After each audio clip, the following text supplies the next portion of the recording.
Muy buenas tardes, estamos en radiodurísima.com en un show más de Conversando con mi gente. En esta ocasión tenemos a Kaleem Shabazz. I'm not sure if I pronounced it well. That's it. Okay. You got it. Kaleem Shabazz es uno de los candidatos para el área tercera de la ciudad de Atlantic City. Entonces vamos a hablar con él y vamos a conocerlo un poco más acerca para que la gente conozca quién es Kaleem Shabazz. Kaleem, good afternoon. Good afternoon. What I was introduce yourself is I want to introduce yourself in your own words. Mm-hmm. Who's Kaleem Shabazz? Okay. I am a person who is concerned about community issues. I'm a grandfather of two. My oldest grandson is a graduate of Stockton College. My youngest grandson is completing his sophomore year at Rutgers University, where I attended Rutgers University in New Brunswick. I've been married for 42 years. My wife is an administrator in the municipal court system of Atlantic City. I have one daughter who is working in real estate and is going back to school to get her degree in medical transcribing. I've been a resident of Atlantic City. I was born in Atlantic City, graduated from Atlantic City Public Schools. I went to a university, historically black college called Cheney University. At the time I went to it was Cheney College. And I graduated from Rutgers, a state university in New Brunswick. I have a degree in urban planning and credits towards my master's in urban planning and administration. I formerly was director of the National Conference of Christians and Jews, which is now the American Conference of Diversity, which I'm a board member of. I've been involved in community activity, inter-group relations, working to bring people together.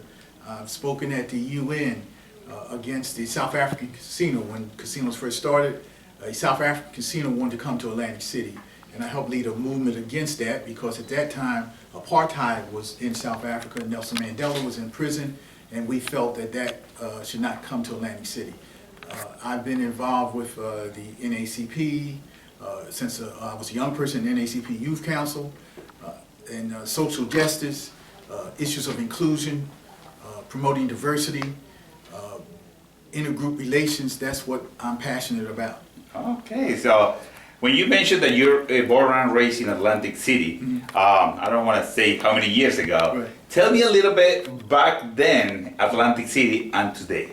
Well, I'm proud to say I was born in Atlantic City, the Atlantic City Hospital, which is now Atlantic City Medical Center, 67 years ago. God willing, in July 17th. You look good. You look good. I'll be 68, which is the day after my 50th reunion for college. For high school, I'm sorry, for Atlantic City High School. Atlantic City has changed tremendously, obviously with the casinos coming and now falling down somewhat. But basically Atlantic City has continued to be a city of communities and neighborhoods. There's been a closeness and a unity in Atlantic City that has transcended some racial issues and intergroup problems. I think people who are from Atlantic City love Atlantic City, and they work together. And even though now we're in difficult times, I think Atlantic City is going to rise again, and that's going to happen because the people of Atlantic City have a common vision. They want a better Atlantic City. They love each other. They have differences, but that doesn't mean that those differences cause hostility. I think it's going to bring about a unity that Atlantic City will return again in a different form, but to a place of greatness where people will have a good life. Let me ask you something. Back then, I'm not sure because I never asked this question before to anybody. How was the diversity of the people in Atlantic City? Atlantic City was always a very diverse town. Contrary to popular opinion, the time that I grew up, Atlantic City had a very high population of African Americans. It had Caucasians. As the economy changed, as tourism changed, influx of people from other nationalities came to Atlantic City because it was a place to get jobs. It was a place that you could work and earn money. So Atlantic City has always been an open city, for lack of a better words, in terms of accepting people and in terms of people coming and seeing opportunities to make a better life. And that's one of the good points about Atlantic City. And if you walk down the boardwalk, which I do frequently, you hear various languages. You see people from different ethnic groups, different styles of dress, and that's what makes a city strong. That's what makes a country strong, a nation strong. Diversity and people of different viewpoints for a common purpose. Now that I know that you're running for Third Ward Council, what is the area that the Third Ward covers? So people will know, what area you're going to be covering. The Third Ward is from Tennessee Avenue to Arkansas Avenue, from the Boardwalk to Emerson Avenue. What about the Latino population? Because this show is going to be viewing for a lot of Latino community. So what is do you know any statistics about the? I don't know the exact numbers, but I know from looking at the voter list that there are several Latino residents and families in the Third Ward. And I know just by walking and knocking on doors, speaking to people and talking to people, there's several people of Hispanic background live in the Third Ward. And I want to be a councilman and a representative for everyone in the Third Ward. And I want to make sure that people feel that they have a voice, that they have a representative. And I want to set up some structures to ensure that people, no matter who they are, no matter what their origin is, if they're in the Third Ward, they will have input. And one of the ways I want to do that is to form a Third Ward Advisory Council. And the Third Ward Advisory Council would be from people across the ward, reflecting the population of the ward, so they can talk to me and give me their concerns on an ongoing basis, so that I can represent those concerns on City Council. Another thing I want to do is have a newsletter that will go out talking about city issues and reaching out to people, a bilingual newspaper, so that, not newspaper, newsletter. You do the newspaper, a newsletter, so that people will have a voice. And you mentioned before that you're going to do bilingual. Right, bilingual. That's very important nowadays. In today's Atlantic City, now on we see a lot of changes and a lot of improvements. In your ward, what are the major concerns about to have a better city that you can probably will help to improve? Well, of course, the major concern is taxes. People are concerned about taxes. The tax rate is too high, and it is hard for people to pay it. We have to push the tax rate down. We have to make the cost of government more affordable. And I want to do everything possible to do that. One of the things I want to do, I think we have to utilize Stockton University and Atlantic Community College, the forces there, the professors and the brain power we have there to give us best practices so we can see how to run the city more efficiently. Another thing I want to focus on is education. We are not going to have a great city if we don't have a good school system. People who have school-age children are not going to want to stay here if the school system is not effective and efficient. And I want to partner with the school system to do things that are going to expose our youngsters in Atlantic City who are in the urban atmosphere, to give them exposure to STEM, which is science, technology, engineering, and math, and to make sure that they have hopes for a better life. And so I plan to do many activities and programs to give youngsters in the community options and a hope for a better future. I always been thinking, this is, outside of your thoughts, but this is my personal point, that a lot of places in Atlantic City, they are missing more like attraction for kids, so they can be focused more in sports, indoor complex or stuff like that. In your ward, there's gonna be a room to build any of those complexes or anything? I'm glad you asked me that. I don't know about actually building a complex. I think we have to make better use of the facilities we have. In the Soldiers' Home, which is a facility in the Third Ward, I'd like to make a better use of that. I'd like to set up... What's the name? It's the Soldiers' Home. Ah, okay, I know exactly what it is. Also known as All Wars Memorial Building. Magnificent building. In fact, it's almost a new building. It's over $6 million of renovation from the federal government under Langford's administration that renovated that building. So I want to utilize that building. I'd like to set up a speakers bureau to bring speakers in to talk to youngsters on science, technology, engineering, and math. Those are the fields of the future. Those are the jobs and the careers of the future.